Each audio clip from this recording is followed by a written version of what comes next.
Welcome to the Clinical Pre-Hospital Care Research Forum Journal Club. Here in our PCRF Journal Club, we promote evidence-based practices by critically evaluating the latest science in emergency medical services. We hope our discussion will help advance EMS practice.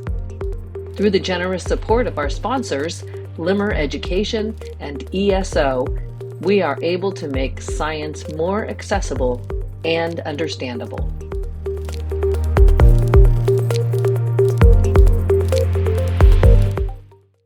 Good morning. My name is Michael Caduce. I'm joined today by Jeff Rollman and Dave Page as we dive into this month's podcast for the Pre-Hospital Care Research Forum. This is our June 2023 edition, and we'll be reviewing transitioning from direct to video laryngoscopy during the COVID-19 pandemic, and it's associated with a higher endotracheal intubation success rate. This discussion, as always, is paired with an article written by Dr. Tony Fernandez and myself in EMS World called Journal Watch. We encourage listeners to check out the article at emsworld.com under the category of education and training. Thank you all for joining us today. As we begin, we want to remind our listeners that you can use the chat feature on your screen to type in questions and comments, and we'll be incorporating those into the conversation as we go. I'm thrilled to have these panelists with us here today as we dive into a discussion that is incredibly relevant. This study really demonstrates to us some evidence-based practice and gives us some guidance as we move forward on what an implementation of video laryngoscopy may mean for your service, and certainly what it meant for this service. This article was published in Pre-Hospital Emergency Care in March 2023, and here in just a minute, we'll share it in the chat so you too can join in on the discussion and review the article. The authors note several important findings in their introduction, and I think the biggest takeaway before reading this paper is there's a lot of conversation, discussion, maybe even argument on what is the best way to intubate a patient. Does video laryngoscopy offer a benefit that direct laryngoscopy doesn't? There's mixed results in the community of EMS in the hospital and in the pre-hospital setting. We really don't know if one provides a substantial benefit to the patients. There's literature that goes both directions. This study dived in to find exactly that. I think we do want to set some parameters as we start having some conversation about this article. This article looked at a time period in research during the COVID-19 pandemic. It really offered us a different mindset. If you think back to this study period, which was 2019, 2020, and the beginning of 2021, there was a lot of information out there, some of it very accurate and research-based, and some of it not so much on, was there a concern for us as healthcare providers and the aerosolization or the airway procedures that can produce aerosolization of the COVID-19 virus? So this study actually took that into account, which I'm thrilled to bring to everyone, because I think a lot of times in research, especially right now, there's a bit of fear of looking at COVID data. It changed a lot of our population. So when we look at cohort studies like this one, we really have to ask ourselves, was something different in the world during the COVID-19 pandemic? And certainly that's a resounding yes. There were a lot of things that had changed the way we normally operated. So trying to take that into account in research is somewhat dangerous, or somewhat difficult right now. Or so there's some fear around really diving into looking at this set of data, but really happy that these authors dove in to take a look at it. Again, we're going to use the DL and VL abbreviations as we talk about it. Direct laryngoscopy, that's with a laryngoscope. Video laryngoscopy for this study was a GlideScope, certainly lots of other devices that are out there. And then there's lots of research out there. Probably one of the top paramount research articles that was published last year in January of 2022 is the Airway Compendium. We've got a link on the screen, and we'll put a link in the chat as well. But this Airway Compendium really set the standard for all kinds of airway practice, everything from bag valve mask ventilations to medication-assisted intubation to training and QI on airway management. So I think really, really important as we recognize what resources are already out there as well. I want to invite Jeff, Dave, and Dr. Bill Toon to the discussion, see what their thoughts are on the introduction for this article, what some of their sort of setting the foundation comments would be as we dive into this article.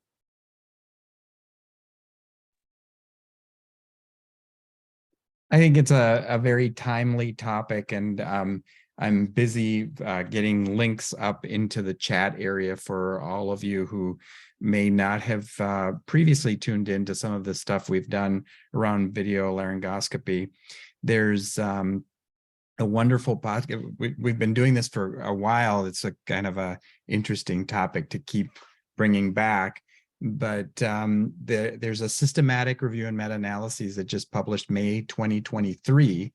And that is, the link is now in the chat area, as well as we have a podcast that Henry Wang and Jeff Jarvis did 5 years ago with a study that Dr. Jarvis had published regarding he's a big advocate. So it was a very positive article around the use of video laryngoscopy and its improvement in endotracheal intubation success rates.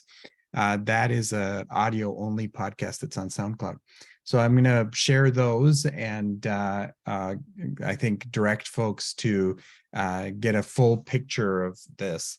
I also am sorry that the Mayo Clinic group that did this study wasn't able to join us today. Normally we have authors on, and they're obviously a high performance EMS system that has multi-state different operations. And their work around this is, I think, very, very good. So I'm just thrilled that we're going to be discussing the topic today. Thanks, Dave. I agree. It seems like there's always discussion around VL versus DL. Which one's better? Does one provide a benefit to a patient? Thrilled that a high-performing, large ALS response service took upon this question. Jeff, any thoughts before we dive into the paper? Sure. Thank you, Michael and Dave. Yeah, this paper I think is really interesting to see these authors. They really dove into this topic and they rapidly implemented a protocol and device without a lot of time, without a lot of lead time. And I know there are probably many different EMS agencies out there that are thinking, okay, there's increasing evidence towards VL. There's still not necessarily as definitive evidence in the pre-hospital setting as compared to in-hospital, but what should our protocols look like? How should we do this? What sort of outcomes should we track and measure? And here Mayo Clinic did all of that, and they provided all their data. They also showed us all their guidelines and protocols. So I definitely want to commend their EMS system and the study authors for showing all this and for being so transparent. So we can definitely learn from them, since there are many EMS agencies that are probably going to look at this and try to see how they can use their findings to improve their airway management practices. I think that's a great transition to our methods, Jeff. And since you're doing the methods, I'll turn it over to you and just add that they did provide us all this data, but they also provided us their specific protocols for intubation. And again, I oftentimes in EMS, I feel like we're on islands where we have to invent the wheel ourselves. You've got a great airway protocol attached to this study that they've included as one of the appendices. And I just think what a great opportunity to dive into it. And again, any agency that's willing to put their stuff out there for the greater good, we applaud them. And sometimes we're a little bit worrisome to do that for what feedback we might get. So I'm glad that they were able to do that. And I'll turn it over to you for the methods. Thank you. Yeah, again, all this information is right there in the paper. And then in that appendix, it's not even a separate download. It's all the way at the end of the PDF. So very nice and easy to find. So as far as talking about this setting, since we all know when you've seen one EMS system, you've seen only one EMS system. So how does this one work? This is our friends at the Mayo Clinic. They have an ambulance service that is in both Wisconsin and Minnesota. So it covers a pretty large geographic area. It covers urban settings right around the Mayo Clinic, the main Mayo Clinic hospital, for example, as well as suburban and rural settings as well. So it covers a really large geographic area, and they respond to about 100,000 EMS calls per year. They do respond to some interfacility transfers. So about 3/4 of these, about 75,000 of them are 911 emergency calls. And then that averages to about 500 intubations per year across their service. They have about 370 ALS providers. So most of these are paramedics. They have about 330 paramedics and then 40 nurses. Most of their ALS transports are ground ambulance, but they also do have some air ambulance, some critical care, and those fixed and rotor wing are generally nurse paramedic teams, and those are considered critical care. Whereas on the ground, they sometimes have ground critical care, but most of their ground ambulance is generally a paramedic with another paramedic or a paramedic and an EMT. And when we talk about ALS versus critical care in this article, as the authors discuss, their ALS, their standard ALS is considered ground ambulance, again, with a paramedic and an EMT or 2 paramedics, and their critical care is one of those fixed rotor wing or ground, and the nurse paramedic pair, or sometimes nurse pair. And then as far as their training, since that's something that I think we definitely can't gloss over, they didn't just throw out all these video laryngoscopes overnight without any training. They actually had, prior to this study, prior to introducing the video laryngoscope, they have annual training, which does include a cadaver lab, even with their DL. And then they had 3-hour classroom training, which also included both didactic training and then also practicing with the mannequin. And then that's in addition to, again, their annual training. So they do get initial training, hands-on, both mannequins and cadavers. The critical care team does get some additional training. They also get clinical time in a operating room setting, which is something that their standard ground ALS providers don't get.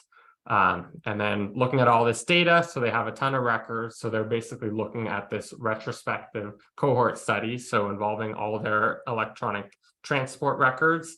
And this time period, they tried to get a matching period pre-COVID and then during COVID. So they went from March 2018 to December of 2019, and then they introduced a glide scope.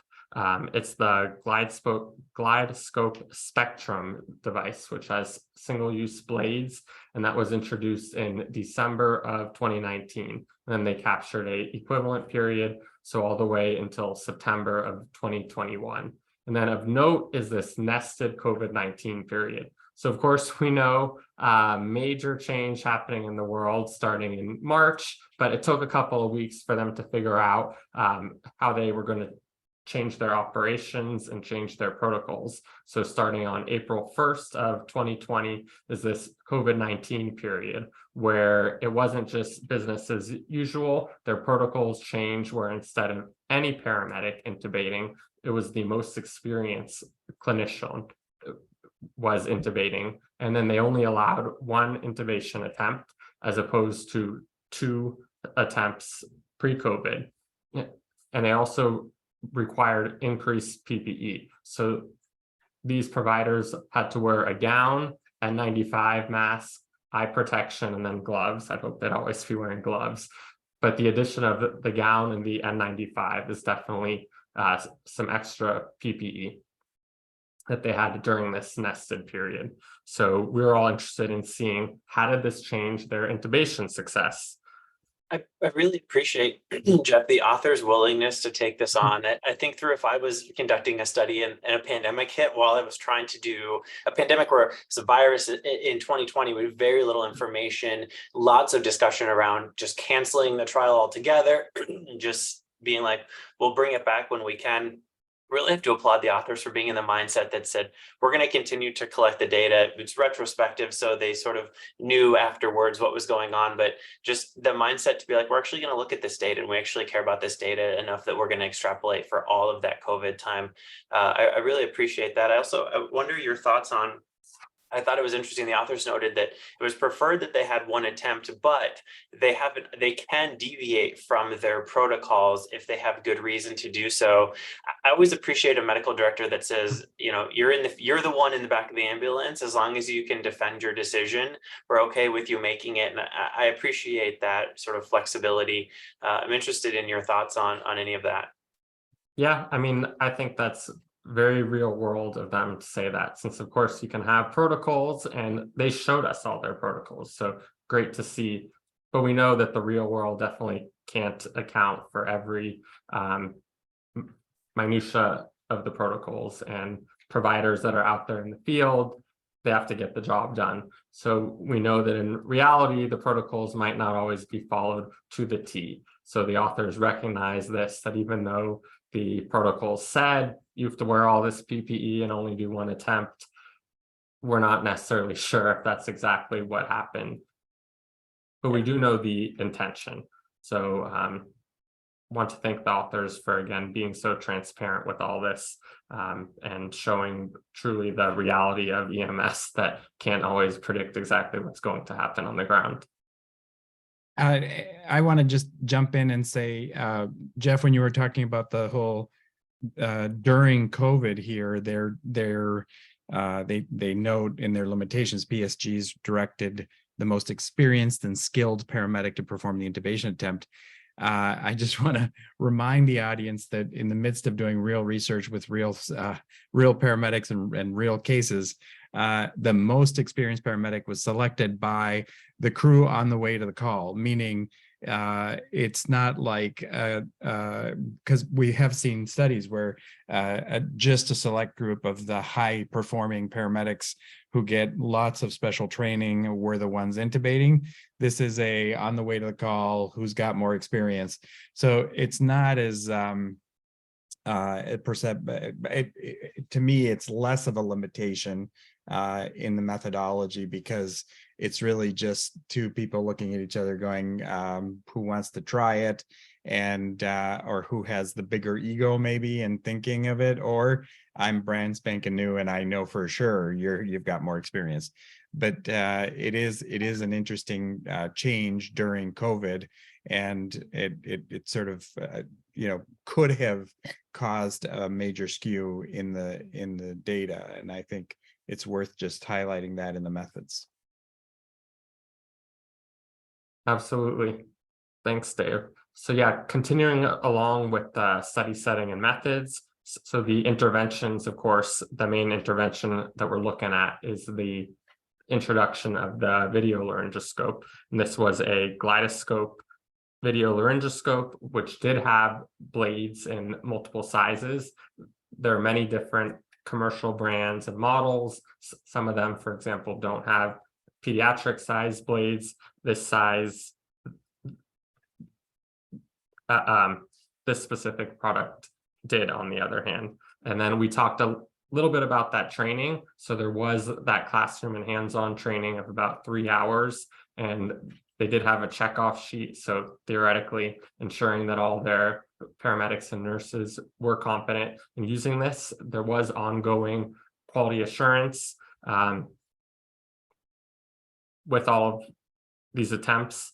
And then finally, those guidelines were updated. So this included just simple intubation, as well as medication-assisted intubation, for example, ketamine only, or rapid sequence intubation, so including a paralytic as well. So these paramedics in the system were allowed to intubate under all these circumstances.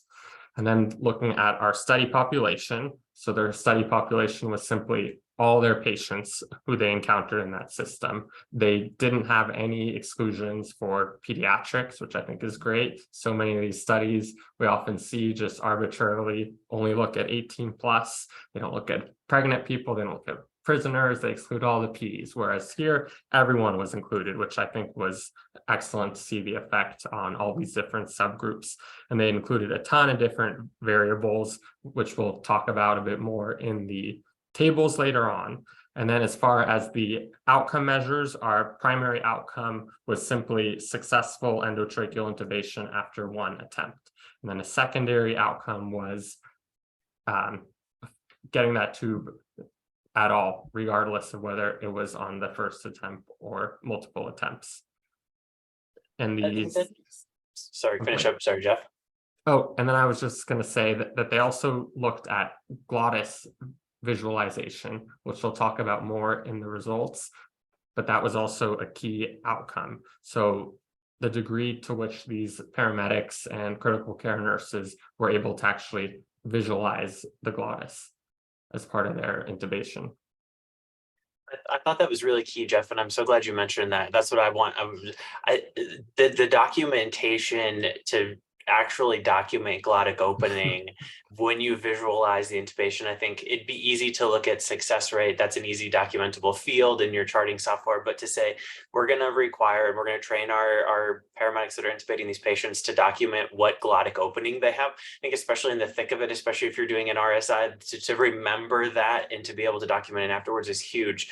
And as we look at the outcomes, recognizing that glottic opening is going to be really interesting in the results of, were you able to see the entire glottic opening, just partial glottic opening, or because I actually documented what part of, or what, partial visualization or full visualization of the glottic opening. I find that really interesting. And when I started to read the methods, I was like, wow, these authors really dug into this data, trying to find everything they possibly could. And I think that's going to shed some light on some things. So I'm so glad you mentioned it. With that, let's dive into the results. And because they did such a good deep analysis, I started highlighting on my copy of the different results I wanted to share. And I would just continue to be impressed. I stopped highlighting because I was like, every single thing in these tables has some significance, whether it's statistically significant or not. It was just quite interesting. So I thought that was interesting. Bill, great question in the chat. They did define an attempt. And I thought this was really interesting because there is a lot of discussion. And having just listened to the EMS Lighthouse podcast, Jeff Jarvis talked about this. I go back to my NREMT old airway intubation skills sheets. If you remember back before the out of hospital scenario, there was an airway mannequin you had to intubate, and their definition of an attempt was the laryngoscope blade crossing the teeth. They use a similar definition, and I was happy the meta-analysis that Dave shared earlier actually followed a similar definition. So nice when we're comparing oranges to oranges every time, but I appreciate that they clearly defined that and picked that. So I think that's a good definition to square away from. So as Jeff alluded to, we've got some very interesting results on this paper, and there's a lot of them. So about 1,800 intubations were attempted in this study period. Ironically, each period was 649 days. So they said it's retrospective. So they set this. So this is very doable.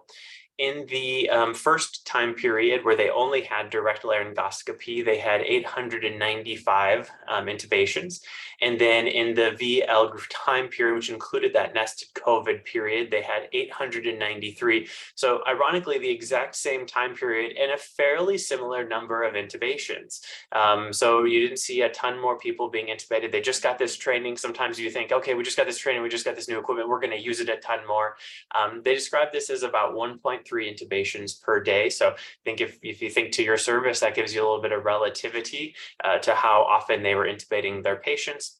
It was noted there were 382, and again, that COVID nested period. So I was part of the VL study where they had that defined, most experienced provider, the additional PPE.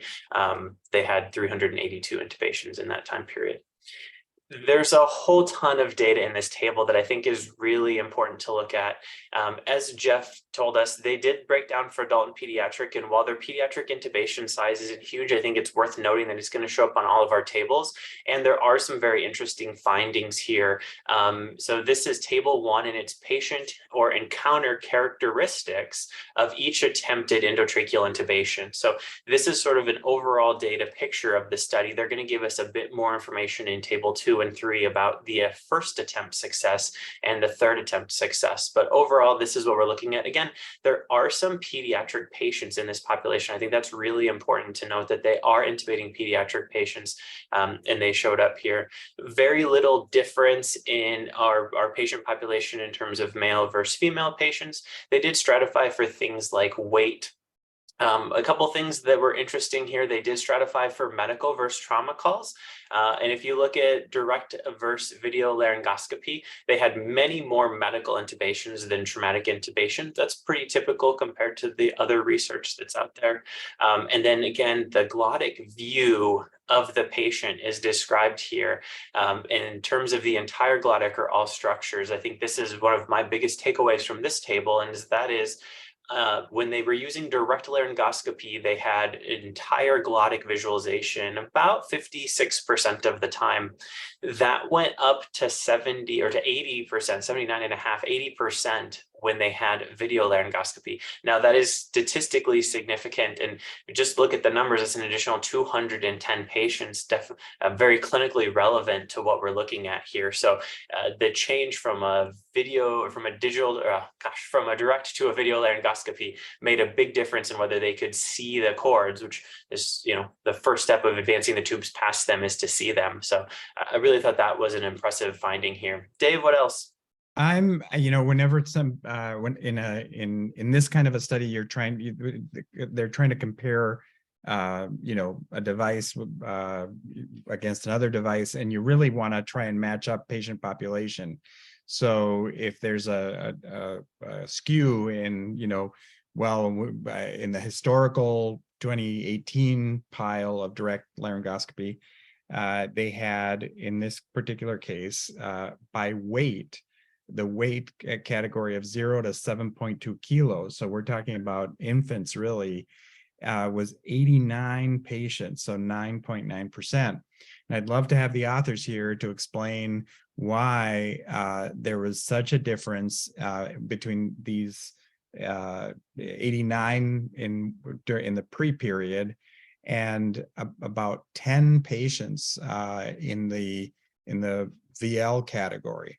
So there's a much lower number of very small, infant intubations in that category. And I don't know if that was a decision or if it was just patient population changed during COVID and there were fewer infants that needed to be intubated because of patterns of care.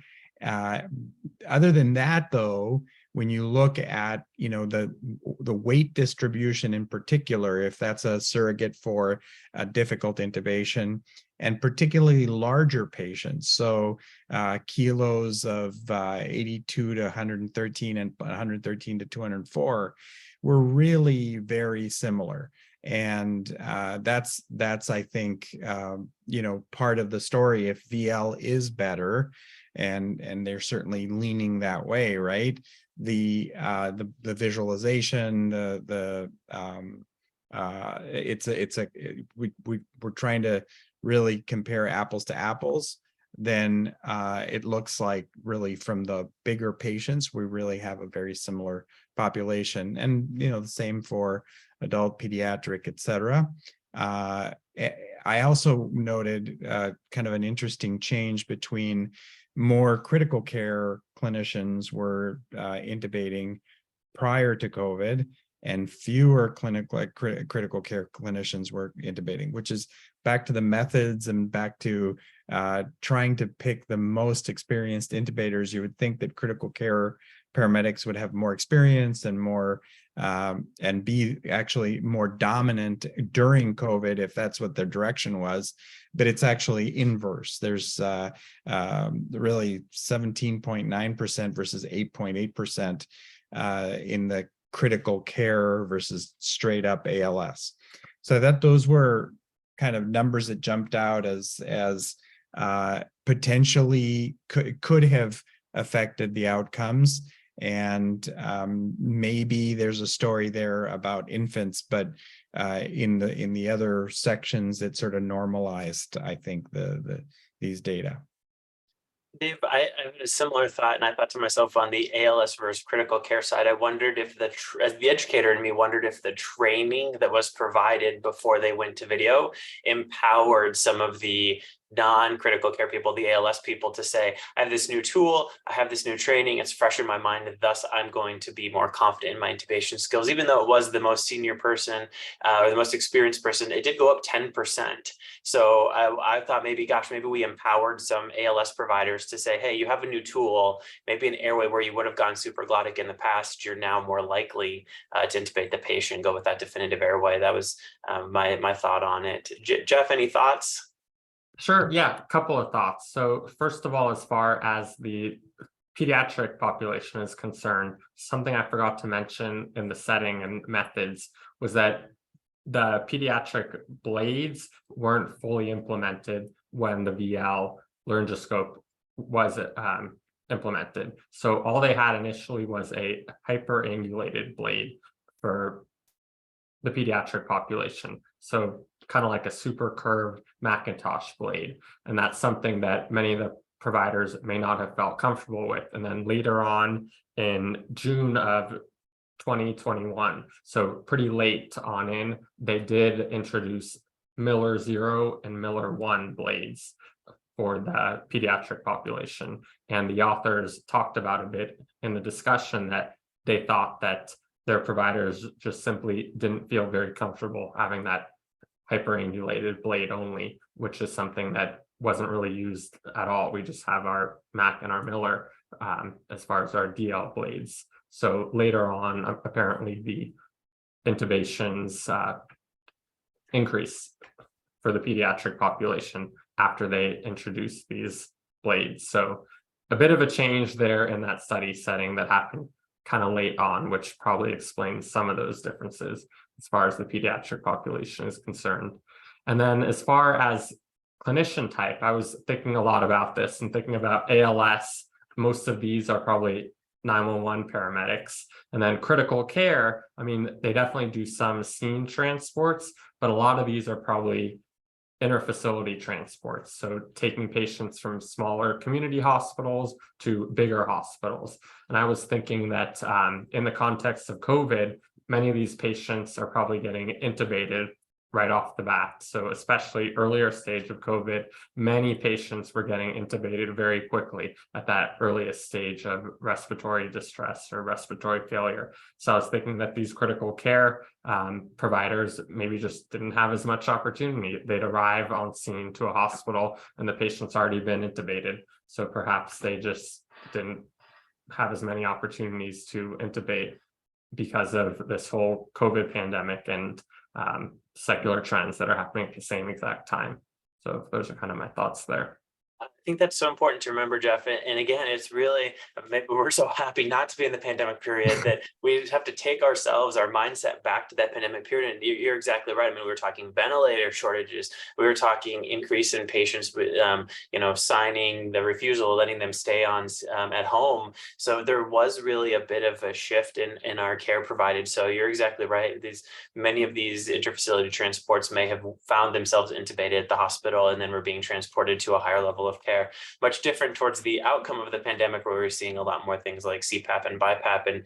And while we didn't extrapolate month over month for a number of attempts, I wondered if we would have seen that, because nationwide we saw an increase in intubations and ventilator use very early on in the pandemic, which tend to wane off towards the end. So definitely something that's there. Let's dive into table 2, because I think there's some more interesting things in here as we continue on that talk about the rate of successful endotracheal intubation. Now, this is table 2, and table 2 looks at first attempt. So first attempt with a direct laryngoscopy and first attempt with video laryngoscopy, again, during those different time periods. So several big takeaways that were statistically significant here. If you look at the overall success rate, video laryngoscopy was statistically significant in terms of successful first-time placement. I think, again, the last table sort of hinted that they had better visualization. Certainly, we would hope that if you could see the glottic opening, you would be more successful at placing your tube on the first attempt. This table bared that out as well. Again, this pediatric patient population continues to come up. If Again, you look at, they had about 125 attempts direct laryngoscopy with about only 25 with video laryngoscopy. That makes that statistical significance. While it is there in adults, it's not there in pediatric patients. Some of that may be due to the numbers, and Jeff and I had an interesting conversation. I'll let him share some additional details, but just the fact that they're intubating that many pediatric patients, it tells me that, again, we probably have a very forward-thinking educational program, quality assurance program, but if you think to your agency, are they intubating 125 pediatric patients a year? Again, this is it has to have a very robust system to it.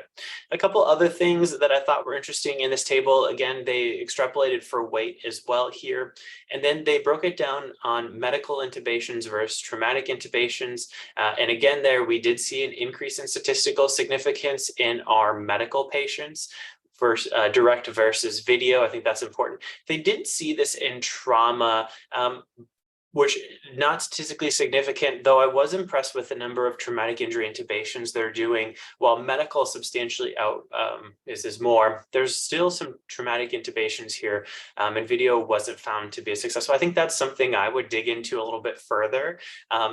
Sometimes we think traumatic intubation, that can be a lot of different things. I'd be very interested to know, we oftentimes think a difficult intubation would be a patient in a cervical collar, a difficult intubation would be a patient with facial trauma.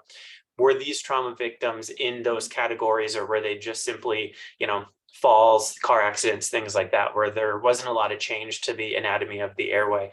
I think there's an opportunity there for some continued investigation, or at least some more questions that I would ask, because I just like to ask a lot of questions. Same thing here as we look at glottic opening. While it was statistically more significant that they were successful in their intubation, we didn't see a statistical significance in first attempt pass rate based on visualization. So entire glottic opening, were they more or less successful on their intubation? They didn't find that here. We saw a clinician type on the last chart as well. We see it here again on first attempt pass rate. And you see on the ALS side, they did see a statistically significant increase in intubation success with video for the ALS providers. Again, I think this is a fairly big increase, but also sort of hits home that perhaps we've empowered some people with some training and some technology that can improve it. We'll wait for the discussion to hear that out. They did not see a significant change in critical care. So again, as we look at overall success, direct versus video, we do see an overall more successful rate when we're using video versus when we're using direct laryngoscopy. I did think, interestingly enough, again, we can compare COVID versus non-COVID. So this is your most experienced provider, and wearing your N95 mask, your gown, your goggles, and your eye protection. They did not see a lot of statistical significance here. So which tells me EMS clinicians were just as confident and successful in their intubation skills when they were wearing the PPE with a video laryngoscopy device versus not. So their glide scope and their PPE led them to be just as successful versus if they were just intubating the patient without all the PPE. So I did think that was important. There was a lot, if you remember back to early on in the pandemic, we were looking at putting sort of like intubation hoods or boxes over top of the airway to help maintain those air isolation procedures. I think a lot of this probably goes into training with the devices and training with the PPE on. I'm sure there was some of that done that may have attributed to some of this success. Dr. Toon, Dave, Jeff, any thoughts on first attempt success rate, DL versus VL on this table?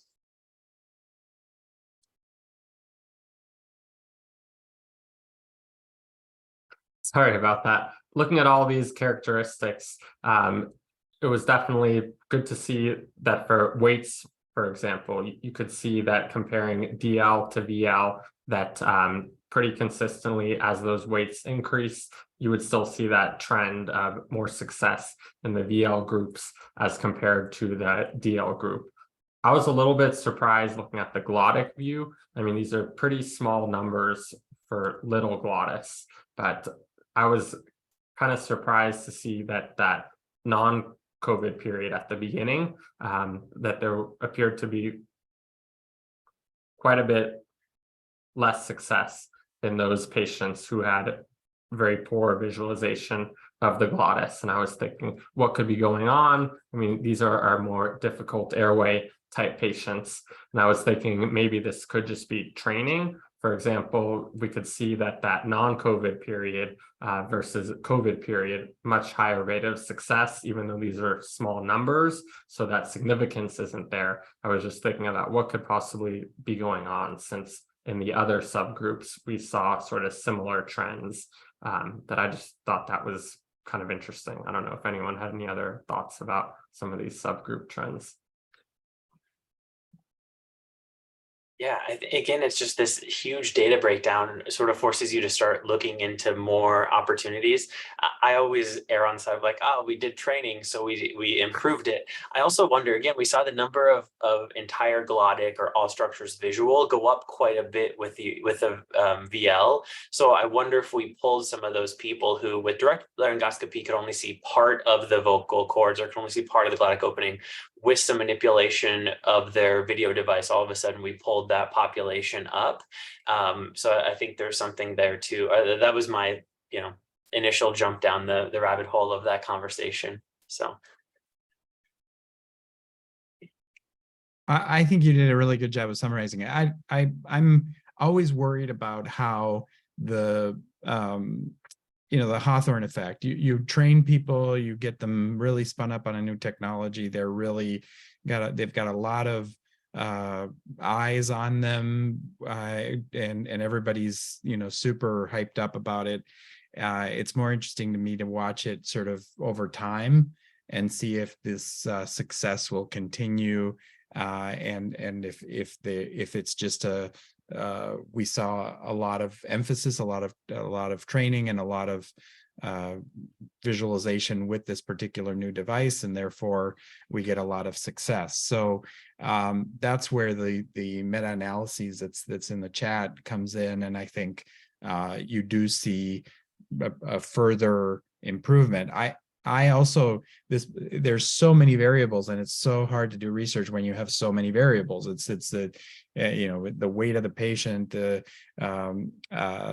whether there's guck in the airway, you got to whether you're going to have to suction, or trauma versus medical, and whether the standard of care is to have manual stabilization or a cervical collar, and how and where these intubations are occurring. So there's just so much variability that it's hard to pin down there's this one magic thing. If you just do this, then all of a sudden everything improves.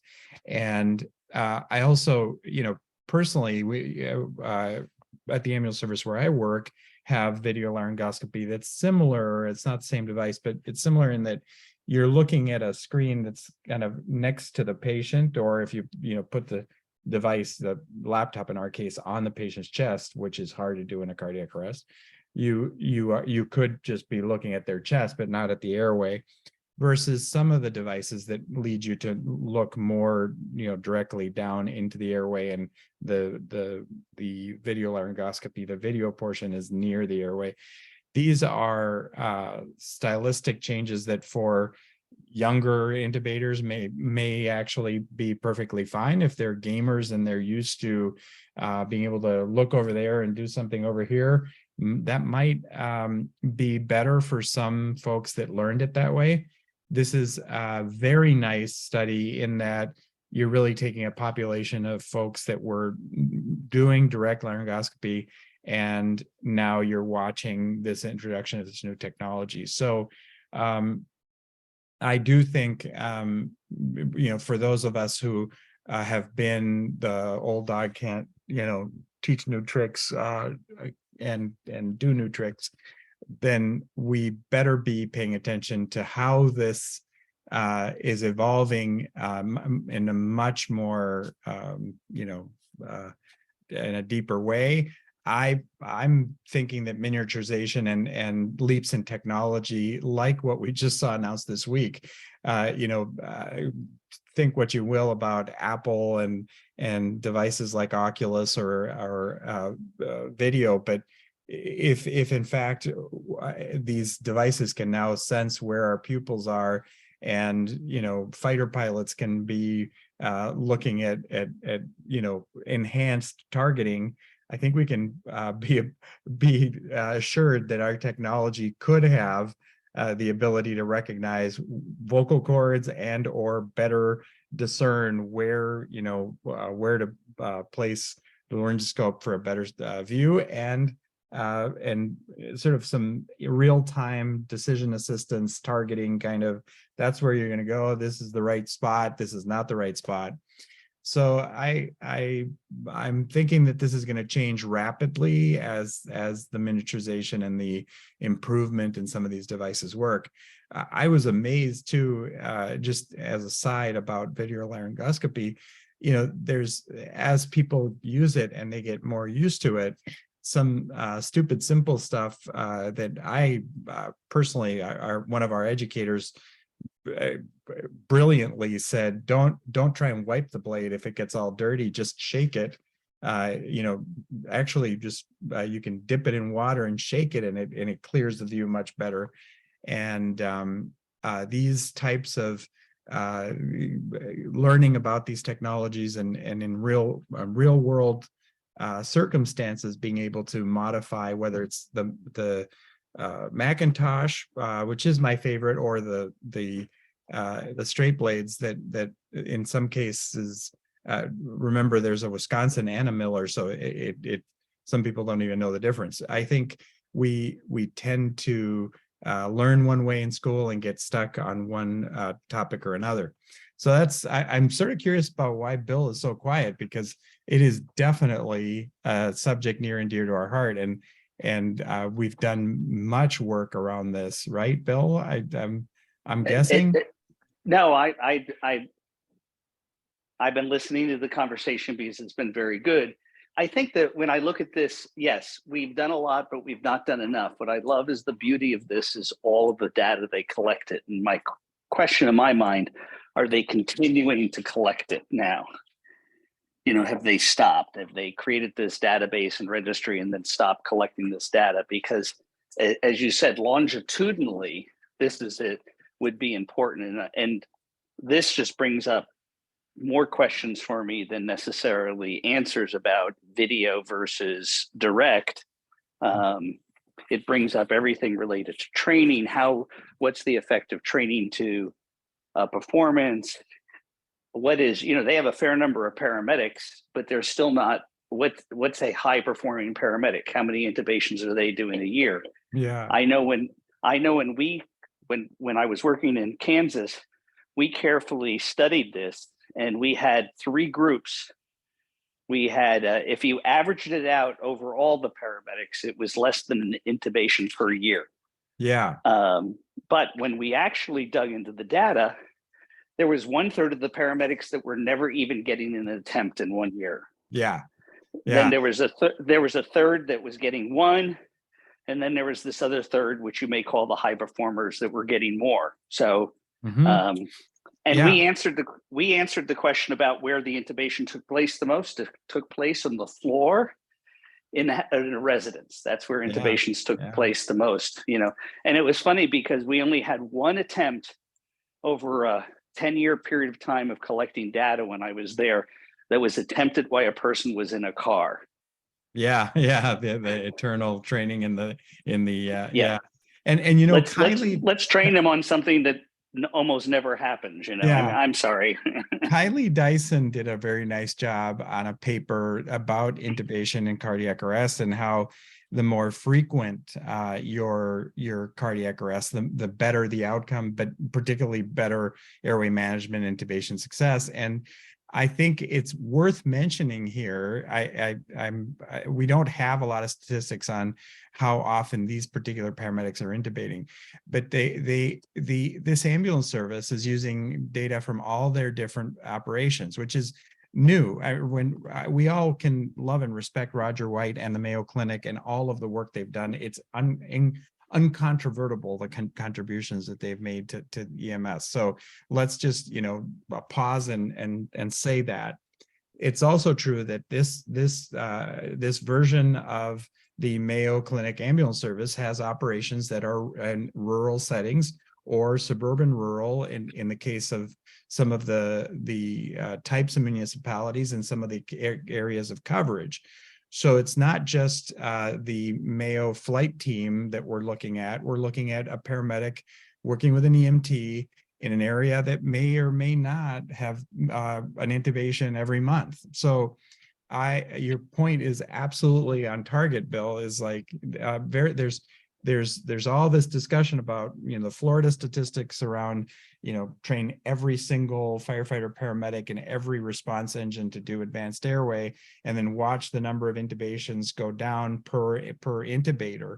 So so less frequency, less success. Here in this paper, really, we're talking about a population of paramedics who are, I believe, greatly benefiting from that cadaver airway experience, and the education is critical, and the success rate definitely jumped up. So I'm glad that we don't just have studies from urban, you know, high volume services that are saying, you know, you better be doing this once a week.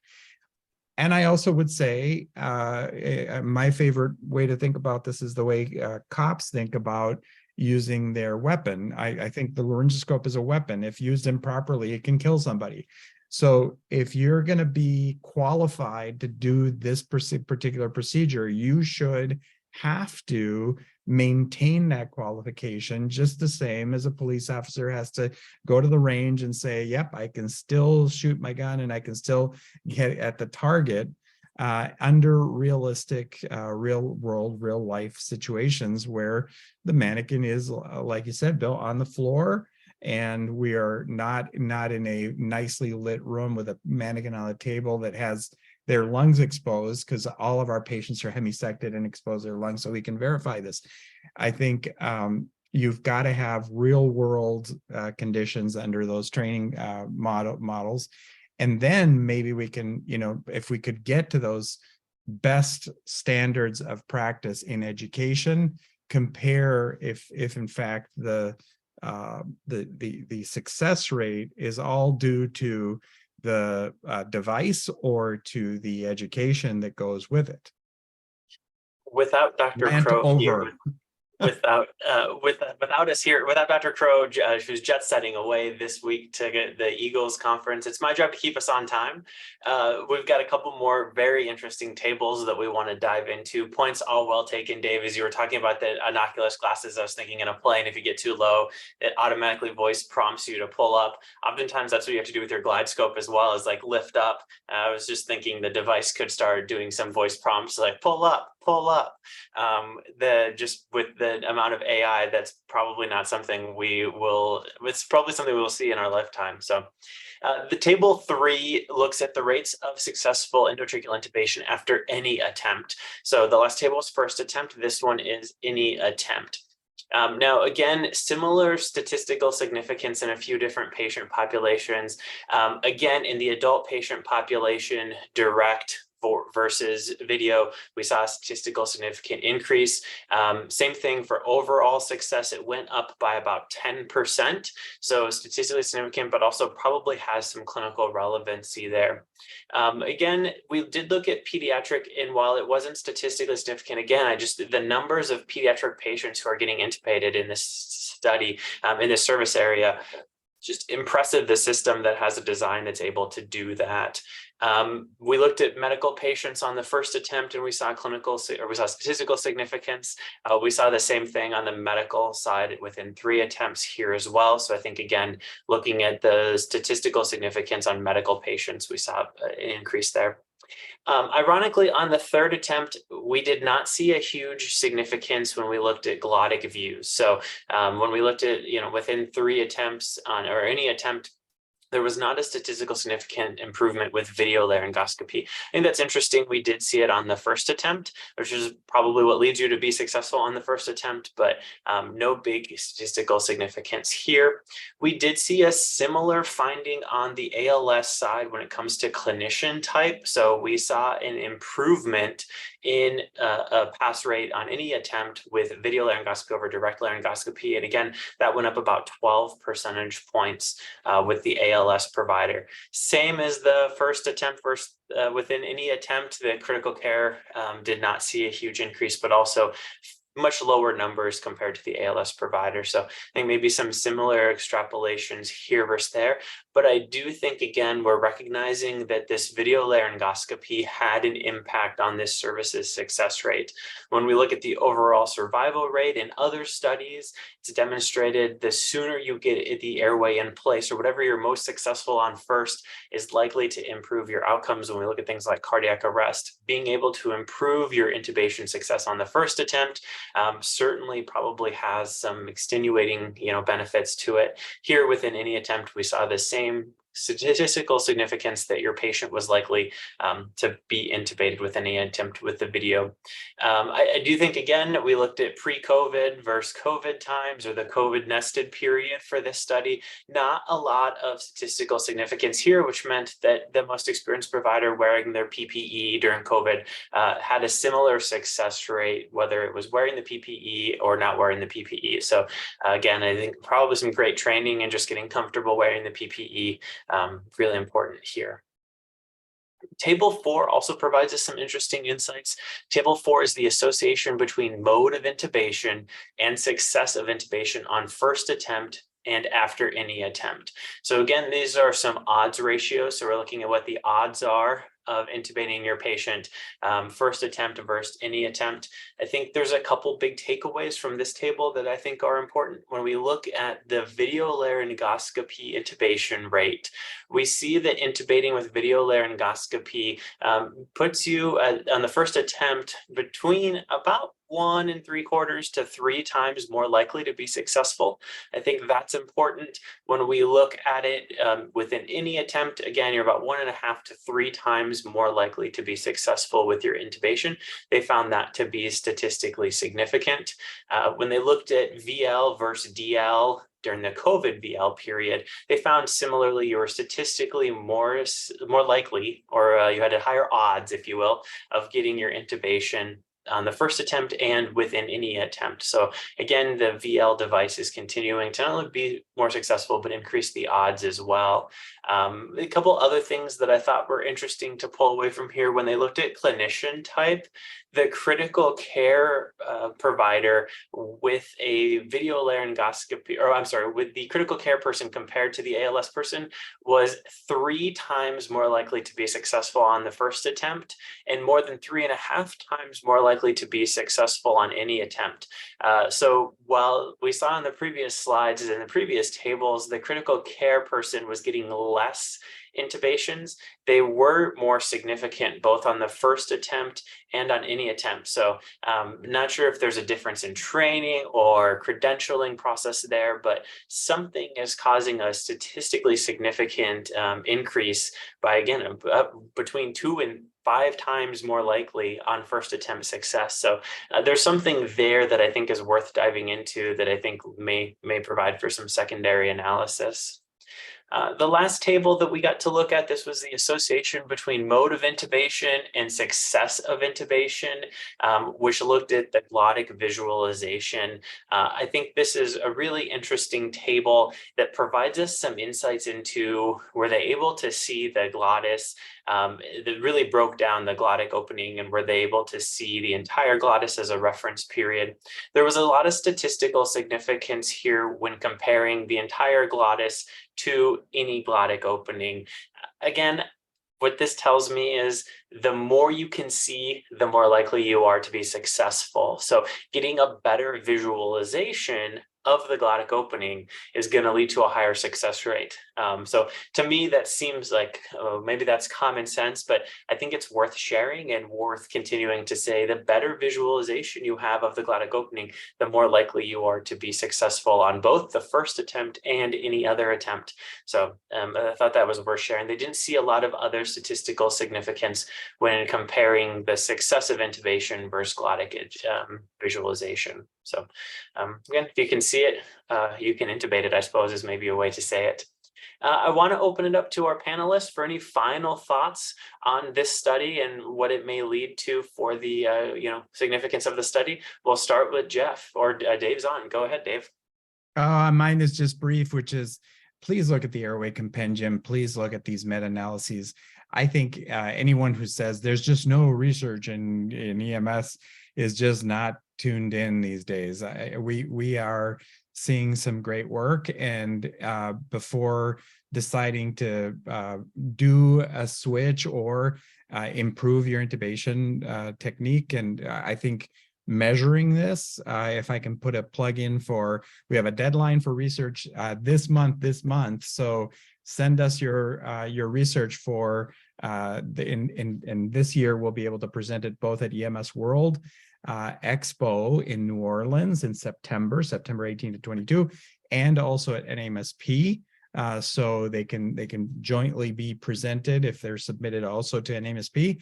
They're going to be published in PEC. It's the 30th is the deadline, but also in 4 days we close our opportunity to participate in the ESO workshop that will occur in Austin, also in the fall, just before this EMS World. So big deadline. But if you are going to do a change and you are going to implement some new technique, particularly in airway management, please measure it, track it, and then publish it. Take the time to actually, share it in a peer-reviewed journal so that we can all learn from it.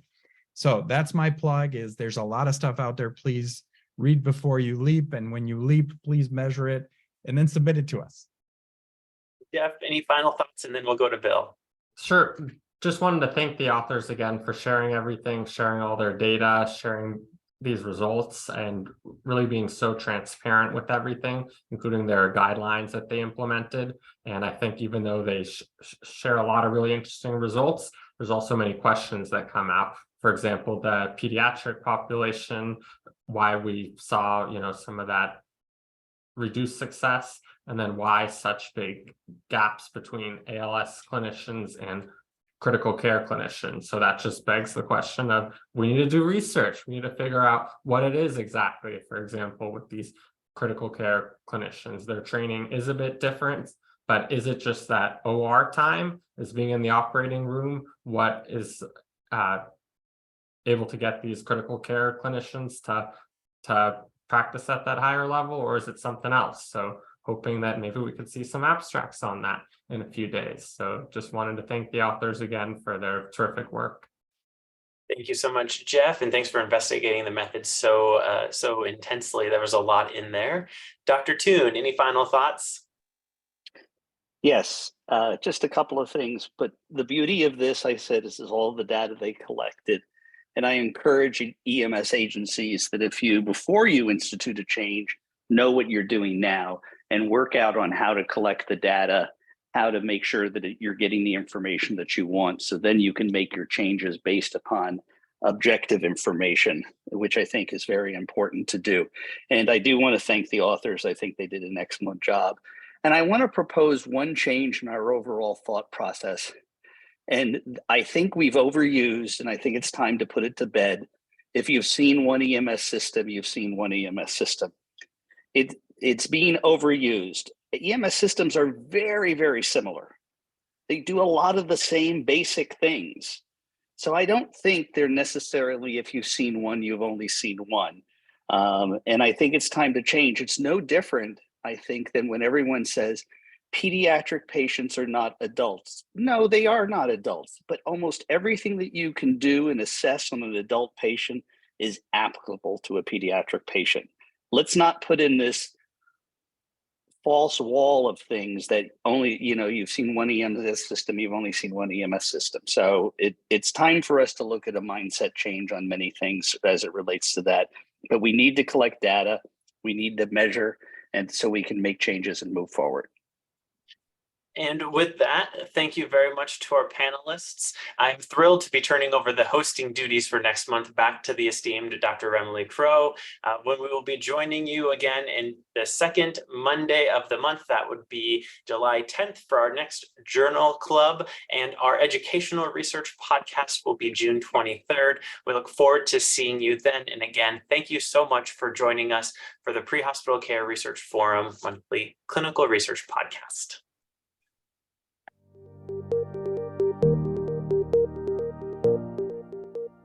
We hope you have enjoyed and learned from this PCRF Journal Club. Please share it with other interested EMS professionals. An archive of past journal clubs can be found at www.pcrfpodcasts.org. You can also find us on Facebook at PCRF at UCLA and on our website at www.prehospitalcare.org. A special thank you to our sponsor, Limmer Education, providing education tools for success at every stage of your EMS journey.